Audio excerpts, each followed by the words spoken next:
మరి neat under గ్రాడ్యుయేషన్లో దేశంలో ఒక పెద్ద కుంభకోణం. భారతదేశం స్వాతంత్రం వచ్చిన తర్వాత ఇంత పెద్ద కుంభకోణం, ఇంత పెద్ద స్కామ్ ఇంకోటి జరగలేదనేది ఇలా అర్థమవుతున్నది.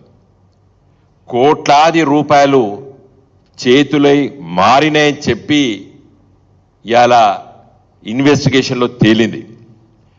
నిన్న మహారాష్ట్రలో నాందేడ్లో కూడా మరి పోలీసులు కొంతమంది ట్యూటోరియల్లో పనిచేసేటువంటి లెక్చరర్స్ని ఇంటరాగేషన్ చేస్తున్నారు.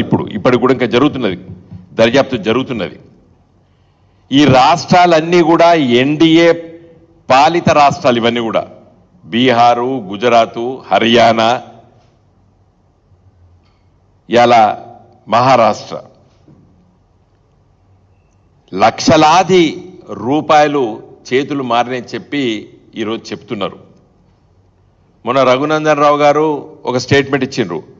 గొర్రెలు బర్రెలు ఆ పథకం లోపల అవినీతి జరిగింది, ఈడీ వస్తున్నది తెలంగాణ రాష్ట్రానికి అని చెప్పిర్రు. మరి గొర్రెలు బర్రెలలో పంపకాల లోపల అవినీతి జరిగితే ఈడీ వచ్చింది కదా, వస్తుంది కదా. 24 లక్షల విద్యార్థుల జీవితాలతోనే ఆడుకున్నటువంటి ఈ గ్యాంగ్స్టర్స్ ఇలా ఒక ప్రముఖ ఆంగ్ల పత్రికలు రాయడం జరిగింది. ఎన్డీఏ భాగస్వామ్య పక్ష నాయకుడు పాత్ర ఉన్నదని చెప్పి కూడా రాస్తున్నారు బీహార్ రాష్ట్రంలో. తర్వాత దీని కింగ్ పిన్ ఎవరైతే అరెస్ట్ చేసేసారో గత 20 సంవత్సరాల నుండి పేపర్ లీకేజ్ లోపల మొనగాడట అతను. అది కూడా ఇలా ఒక ఆంగ్ల పత్రిక, చాలా లీడింగ్ న్యూస్ పేపర్ ఇలా రాసింది. ఎందుకు ఈడీ ఎంటర్ కాలేదు ఇప్పటి వరకు నేను ప్రశ్నించదలుచుకున్నాను. చిన్న చిన్న వాటికి money laundering act, prevention of money laundering act PMLA యాక్ట్ను ఇన్వోక్ చేసి ఉరికూరికి వచ్చింది కదా ఎన్ఫోర్స్మెంట్ డైరెక్టరేట్. ఇవాళ ఎందుకు రావడం లేదు అని ఇవాళ ఉదయం పూట సుప్రీంకోర్టులో పిటిషన్ వేసారు విద్యార్థులు. ఎన్ఫోర్స్మెంట్ డైరెక్ట్ ఏం చేస్తున్నది అని సుప్రీంకోర్టుకు పోవాల్సి వచ్చింది. ఇవాళ విద్యార్థులు పోయినరు ఇవాళ సుప్రీంకోర్టుకి. వెకేషన్ బెంచ్ ముందు వచ్చింది. ఇవాళ ఏం చేస్తుంది బీజేపీ గవర్నమెంట్, ఎన్డీఏ గవర్నమెంట్ ఏం చేస్తున్నది?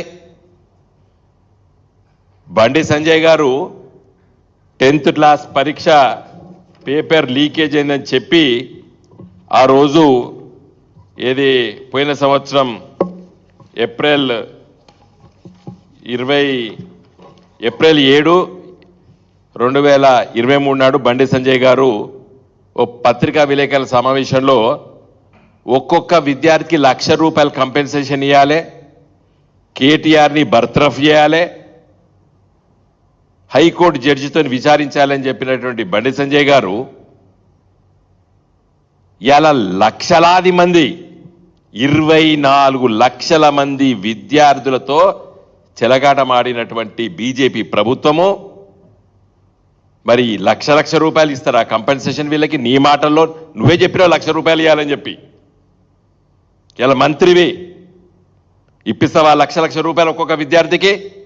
24 లక్షల మంది విద్యార్థులు ఇలా దేశవ్యాప్తంగా క్వశ్చన్ పేపరు వాట్సాప్లలో తిరిగింది. రోజు తవ్వుతుంటే వెళ్తున్నదని